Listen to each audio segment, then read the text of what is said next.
फैसले लिए गए प्रधानमंत्री श्री नरेंद्र मोदी जी के नेतृत्व में कैबिनेट में 4 में पहला फैसला किसानों के लिए खरीफ की एमएसपी का निर्णय लिया गया, जिससे कि किसानों के पास 2,60,000 करोड़ रुपए किसानों के पास जाएंगे। हालात चाहे जो भी हों, लेकिन भारत की नीति, निर्देशन और उस नीति पर पहल करने का एक्शन देश के साथ साथ दुनिया के लिए एक मिसाल पेश करता है। देश का सही निवेश ही विकास की सही परिभाषा की कहानी बयां करता है। दरअसल बुधवार को पीएम मोदी के नेतृत्व में कैबिनेट की बैठक में देश की अर्थव्यवस्था की रीढ़ कहे जाने वाले अन्नदाता किसान की आमदनी को बढ़ाने के लिए सरकार ने बड़ी सौगात के देने के साथ साथ देश के बुनियादी ढांचों को सुधारने के लिए बड़ी पहल की शुरुआत कर दी है। सरकार ने आगामी सीजन के लिए न्यूनतम समर्थन मूल्य एमएसपी के लिए 2,60,000 करोड़ की भारी भरकम राशि को मंजूरी दी है।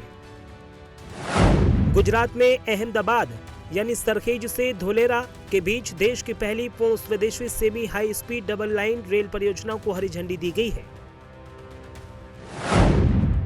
इस 134 किलोमीटर लंबी रेल लाइन के निर्माण पर करीब 20,667 करोड़ रुपए खर्च किए जाएंगे। नागपुर अंतर्राष्ट्रीय हवाई अड्डे को अपग्रेड और आधुनिक बनाने के प्रस्ताव को मंजूरी दी गई है। भारत को ऊर्जा क्षेत्र में आत्मनिर्भर बनाने के लिए कोयले और लिग्नाइट से गैस बनाने की परियोजनाओं को भी बढ़ावा दिया जाएगा। सरकार ने न्यूनतम समर्थन मूल्य यानी एमएसपी के लिए 2,60,00,000 रुपए के भारी भरकम बजट को मंजूरी दी है।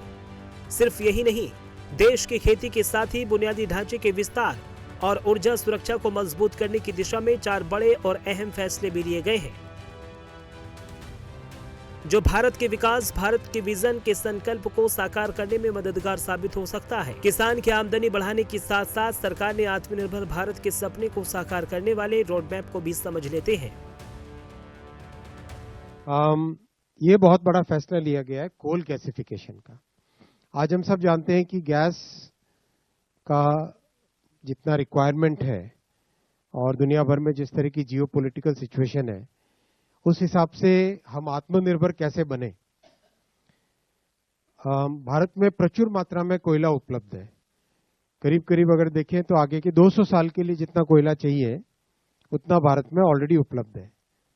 तो उस कोयले का उपयोग करके क्या हम गैस बना सकते हैं, इस विषय पे एक अच्छा प्रयास चल रहा था, उसका आज फैसला लिया गया है। तो एक तरीके से कोयले से गैस, गैस से फर्टिलाइजर, कोयले से गैस, गैस से पावर, कोयले से गैस, गैस से कई तरह के केमिकल्स, ये बनाने की ये प्रोसेस है। और ये बहुत बड़ा आज का फैसला है, क्योंकि इस युग में हमें जितना आत्मनिर्भर बने उतना अच्छा है। कोयला से गैस, गैस से बिजली, कोयला से गैस, गैस से खाद बनाने की ये पहल यानी सरकार का ये कदम ऐसे समय में आया है जब वैश्विक स्तर पर खाद्य सुरक्षा, सप्लाई चेन और कृषि लागतों को लेकर लगातार चुनौतियां बढ़ रही हैं। ऐसे में भारत सरकार का ये फैसला किसानों को न सिर्फ आर्थिक सुरक्षा देने की दिशा में एक मजबूत कवच के रूप में कारगर होगा, बल्कि आने वाले समय में खेती को अधिक लाभकारी और तकनीकी रूप से सशक्त बनाने पर मदद भी करेगा। कैबिनेट के इस फैसले में किसान के साथ साथ देश के कनेक्टिविटी को लेकर भी सरकार ने क्या बड़ा फैसला लिया है, अब आप ये भी समझिए।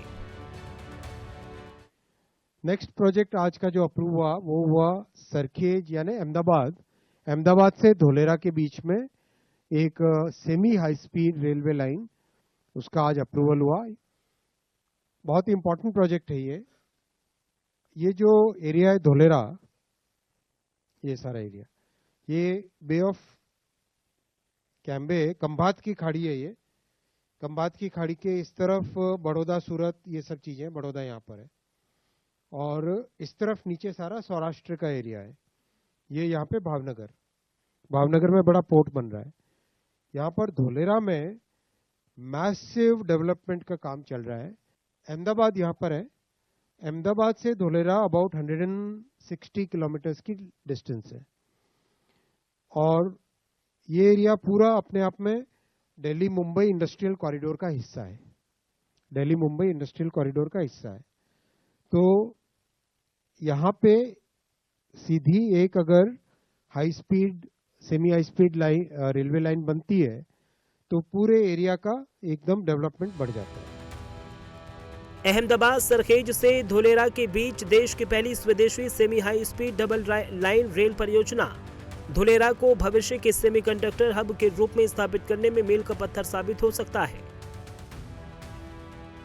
यानी कुल मिलाकर आने वाले दिनों में केंद्रीय कैबिनेट के इन फैसलों को देश की अर्थव्यवस्था, बुनियादी ढांचे और ग्रामीण आय और ऊर्जा आत्मनिर्भरता पर सीधा और सकारात्मक असर पड़ेगा।